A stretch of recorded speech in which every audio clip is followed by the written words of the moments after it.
Good morning, everyone, and welcome to this. I suppose it's a little teaser in a way. My name's Andrew Levy, and I am very privileged to be able to run seminars. The seminars that I deal with are that vital area of the intersection of labor law, labor practice, and pay. And of course, this is something which is absolutely vital, and it's something that people don't always realize. And you might say to someone, well, what is the area of labor law that you have the greatest interaction with? And they'll scratch their head for a while and they'll think. But the reality is, it's got to do with time, attendance, absence, pay, notice, all of those things. And those things are covered in one of my favorite pieces of legislation, the BCEA, the Basic Conditions of Employment Act. Now, most people think it's terribly dry and it's terribly dull and it's terribly boring.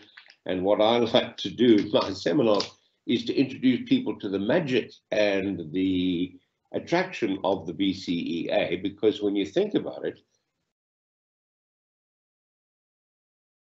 that arise out of the BCEA. Because what happens every day? If you look at it from a theoretical point of view, people are contracted to arrive at work, to do their work during the time allotted, the time agreed in the contract, to be at work and to be paid. And all of those things are vital and are covered by the BCEA. So what I like to do in my seminars is to take parts of the BCEA, but there's a lot of it you don't need to bother about, and show you how it works in practice. Not to tell you section 21, subclause 3, little Roman a, third word from the left. You can read that for yourself. I want to show you how to do the BCEA and how the BCEA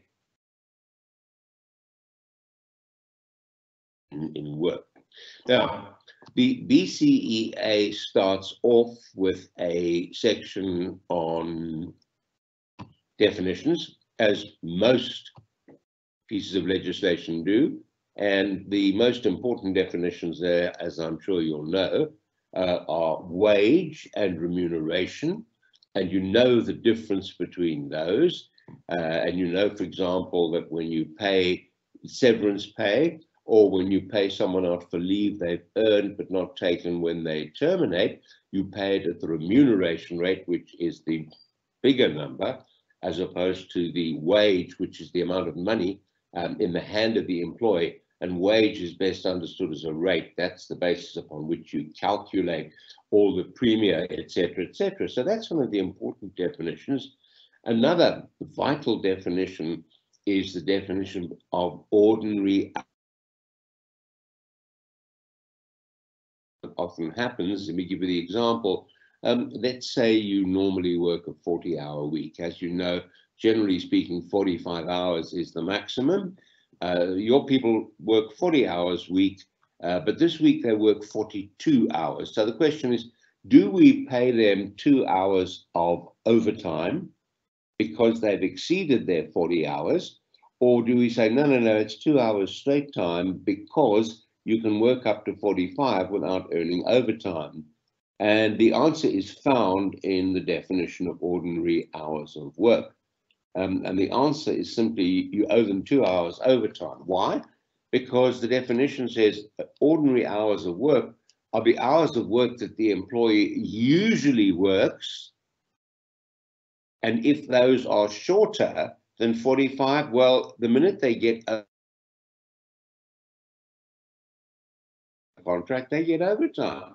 It's as simple as that. So that is an example of how these things work. Okay, let me give you another example of how important this definition of ordinary hours of work as opposed to maximal hours of work is. The fact that your contract may say you work 40 hours a week, but let's for argument's sake say you're in an office and you work 38 hours. What are the hours that you work? The ones in the contract or the ones that you actually work? And the answer is the ones you actually work, 38. because the contract says 40, but you don't do what the contract says. And what is a contract? A contract in law is an agreement between two parties. And if the parties agree to 40 but never do 40, they said they would do but don't do, or what they always do. The answer is obvious. 38 is the hour. And that leads on to a discussion of contracts of employment, which of course is also a section in the BCEA, but sadly I won't have a chance to talk about that today. So that's just a quick look at some of the issues in definitions.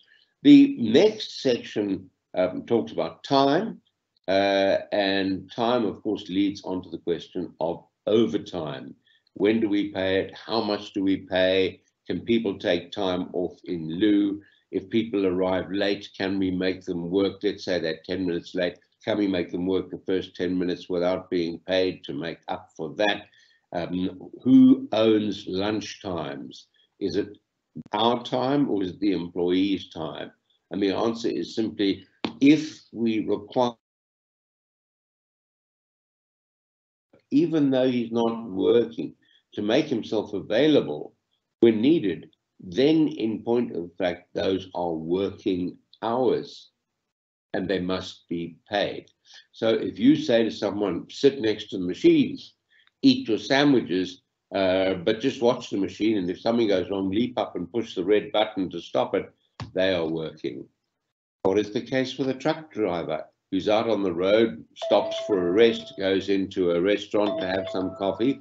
Is he working or not? Well, I'm going to leave that one open. Come to the seminar and we'll give you the answer.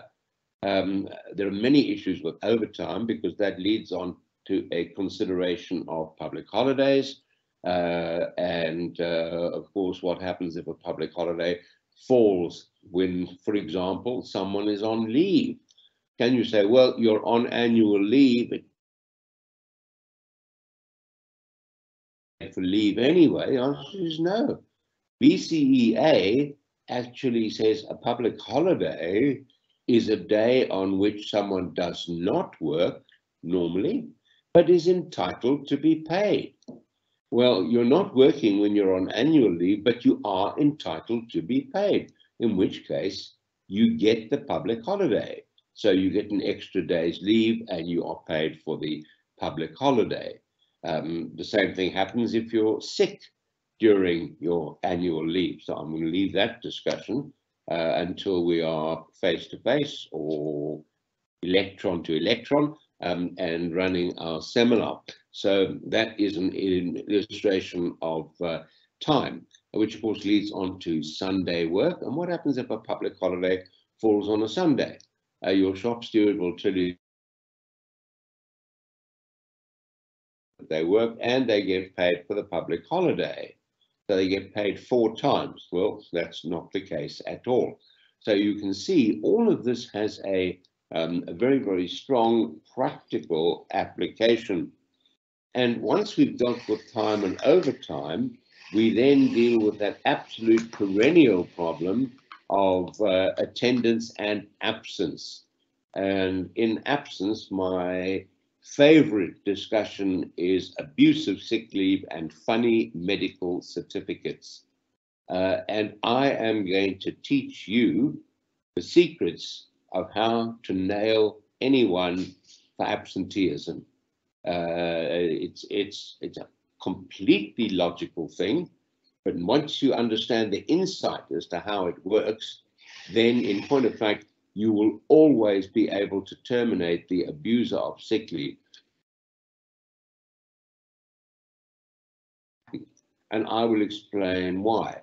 But when you have established a pattern, there are only 2 possible causes for that pattern, and the LRA in the Code on Dismissal teaches you how to handle both of those. It sounds like my neighbor is cutting down trees with a chainsaw, so I hope that you can't hear that. Alternatively, it means my wife's got a chainsaw and she's coming after me, in which case this will be a very short seminar.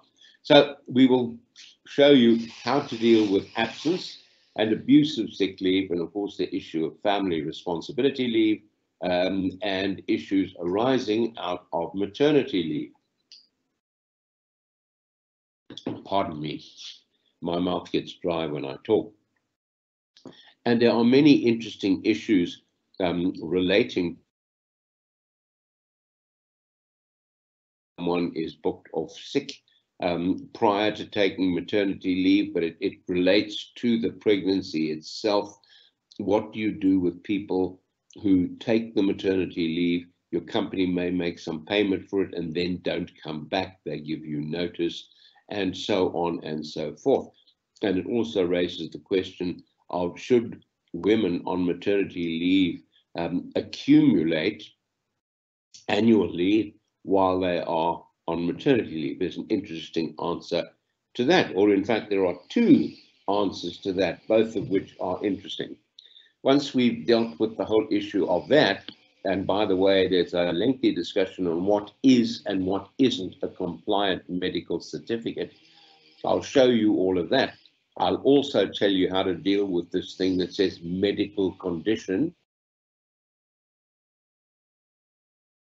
for, or a different doctor for all these different complaints. We'll tell you how to deal with the certificate says the patient tells me, and I will show you how to begin the road that leads to the door for the abuser. So there's a great deal and there's a great deal of interest in that one, because that is a perennial problem. It never ever goes away. Now, from that section, the BCEA moves on to the area of notice and notice pay and what you do on termination. And that, of course, is also a very, very interesting issue, and it raises the question, firstly, of what is the date of termination? And believe it or not, that's the one area where the Labour Relations Act intervenes, and the LRA has a and it's one of two, whichever is earlier. And the reason that that is in there is to deal with the deserter. And I will tell you on this seminar exactly how you deal with the deserter. But even more interestingly, and aligned to that, is something I hate, and that is the person who walks in and says, I resign with immediate effect. There's no such thing. I mean, obviously you can't chain them to their desk and keep them there, but you can blight their career going forward. You can deduct monies from them, and I'll show you how you do that safely, and you can sue them if you want to. It's probably not worth it, but you can send them a letter of demand that will give them a week of sleepless nights. And remember, sleeps, the better the employer sleeps. So I'll take you through all of that. And then, of course, the issue of, well, who decides whether notice is worked or notice is not worked? Do people continue to accumulate annual leave when they're on notice? And can notice be given by SMS? Does it have to be in writing? So on and so forth. We'll then talk about things that relate to the contract of employment insofar as the BCEA is concerned, and I will give you some insights and tips into what the BCEA has to say about all of those things. So I see that my time is nearly up, and you know, I can keep on talking about the BCEA all day. If you come back tomorrow morning at this time, I will still be talking about the. So I'll just, because the BCEA is actually a very exciting and a very practical piece of legislation. And I'm going to try and infuse in you the romance and the excitement of the BCEA, which is something that I feel very strongly. Our seminars are done with backup slides. I use the Q&A format, which I, in fact, designed more years ago than I care to remember, in the 1980s. It's a good way for getting information across in a very short time, lots of information. And of course, we do have room for question time at the end. So that in broad outline is what we will be doing next year. We hope to run 2 seminars with PaySpace, but obviously we want to get out to more and more people, to reach out to them, and we hope that we'll be able to welcome you as well. In the interim, if anything I've said have a problem with the BCEA, then please feel free to call me. I'll give you my number, 083 650 5001, 083 650 5001. I'll also give you my email. I do prefer an email if you outline what your problem is, and I can deal with in a couple of minutes over the phone. I'll phone you with pleasure. I won't even charge you because you're a PaySpace client. And my email is Andrew at Andrew Levy, one word, ANDREWLEVY. That's Lima Echo Victor Yankee. Andrew at andrewlevy.co.za. And the final thing I'd like to leave you with is if you go to our website, which is www.andrewlevy.co.za, you'll find our series of podcasts. And there are 20 or more titles. I add to them all the time. They are punchy, they are practical. I hope, like my discussion today, they're not dry, they're entertaining. I'm not suggesting you listen to all of them, but look at the titles. There may be something there which rings a bell with you. So you might find that useful. But in the interim, let me wish you all the best. It's not too early, it's about time. All the best for the upcoming festive season, and make sure you pay people on time. I hope you made your decision as to whether or not you will pay the Christmas bonus and notified them, or the 13th check. And those, of course, are but never mind that. Wait till next year, we'll show you. But have a good time, and we look forward to seeing you next year on our seminar, and of course on all of the PaySpace seminars, because their mission is not only to bring you the best and the most modern in payroll, but also to bring you up to the minute and useful information from experts in the field. So thanks very much indeed. I'm going to hand you back to Teresa, who will probably shut down the proceedings. So good luck, have fun, and I look forward to seeing you again. Thank you. Thank you, everyone, and have a beautiful day. Thank you, Andrew, for a very informative session. We really appreciate your time. Thank you, everyone, and goodbye.